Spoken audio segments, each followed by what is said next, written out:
Bueno, por último vamos a ver un ejercicio práctico con enunciado para ver cómo se solucionan este tipo de problemáticas o en trigonométricas. Y bueno, como ven, les voy a mostrar brevemente la hoja de procedimiento. Es, digamos que un poco más largo, pero al explicárselo se darán cuenta que no es algo realmente complicado, sino es saber analizar el ejercicio. Resumí todo este dilema numérico a el siguiente gráfico porque quiero que se imaginen la situación algo así. Entonces se las leeré. Calcula la altura a la que caminan dos viajeros cuando cruzan un desfiladero o puente como el de la siguiente figura, que digamos que se representaría algo así. Como ven, nos dan un triángulo con bastantes datos, nos dan un triángulo completo con 3 de sus ángulos y uno de sus lados, su lado mayor. Bueno, como vemos, nos piden hallar la altura desde el piso hasta el desfiladero. Entonces, por eso trazamos, digamos que esta línea y nos damos cuenta que al trazarla parte nuestro gran triángulo en dos. Entonces, esa ya es una de las pistas para solucionar, pues digamos que el problema. Entonces, en primer lugar, nuestro propósito va a ser hallar el valor de este lado C. ¿Por qué de este lado C? Porque lo que buscamos es convertir este triángulo grande a solo esta pequeña mitad para lograr determinar mediante el valor de uno de sus catetos, en este caso este cateto, lograr hallar la altura. Entonces, al hallar la medida del ángulo C, bueno, sí, del ángulo C, vemos que es necesario también hallar la del lado A, que en este caso sería el de acá. Lado A, lado C. Para no hacer el video muy largo con las operaciones que ya vimos anteriormente, les daré los valores dados. Y es que seno de B sobre B es igual a seno de A sobre A. Y esto para hallar el valor desconocido que es A y equivale a 161.809 centímetros.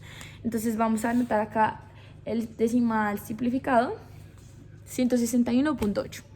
Y ahora, mediante el conocimiento de este valor o mediante la razón de seno de B sobre B, que es ya datos que están en la operación, vamos a hallar el valor de C, que es esta medida. Esta medida nos da 86.779, que también la escribiremos acá, 86.6. Y con esto nos damos cuenta que tenemos todo el triángulo grande resuelto. Sin embargo, seguimos sin conocer cuál es la medida de esta línea larga, que equivale a la altura. Entonces, para hallar esto, ¿qué haremos? Resolveremos el triángulo pequeño. Entonces, si ya conocemos uno de sus lados y conocemos el ángulo de 103 y 52, ya mediante esto podemos llegar a algún dato.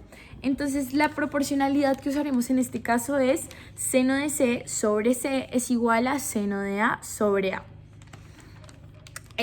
Digamos que al pasar los datos o reemplazarlos, tenemos que seno de 90. ¿Por qué de 90? ¿Por qué decimos que C equivale a 90? Porque aquí vemos que el ángulo opuesto al lado C es este, y este es evidentemente un ángulo recto. Entonces ya conocemos que el valor de ese ángulo sería 90.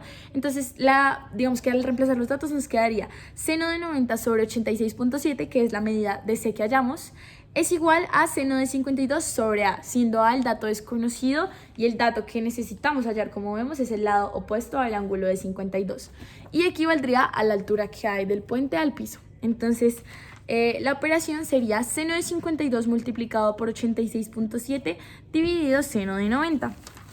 Y esto en sus calculadoras dará el valor de 68.375. Y dicho dato nos ayuda a solucionar por completo la medida que hay en este lado del triángulo, sin haber necesitado de usar muchos datos como el 25 o incluso el 200. Digamos que sí, fueron necesarios para llegar al ángulo, pero no eran los datos protagonistas de la operación que nos llevaría a saber la altura. Entonces, estos son los datos o las trampillas que a veces nos ponen este tipo de ejercicios para que se complique un poco más su resolución. Sin embargo, completando todos los datos posibles que tengamos o analizando muy bien lo que nos pide el ejercicio y los ángulos que son necesarios, siempre lograremos llegar a la solución mediante la ley del seno.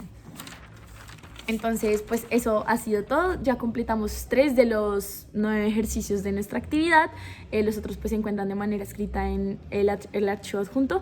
Y espero mediante este video pues hayan logrado entender de manera muy clara el funcionamiento de la ley del seno y más que todo su aplicación para cuando tenemos una incógnita o un valor desconocido en un triángulo de este tipo.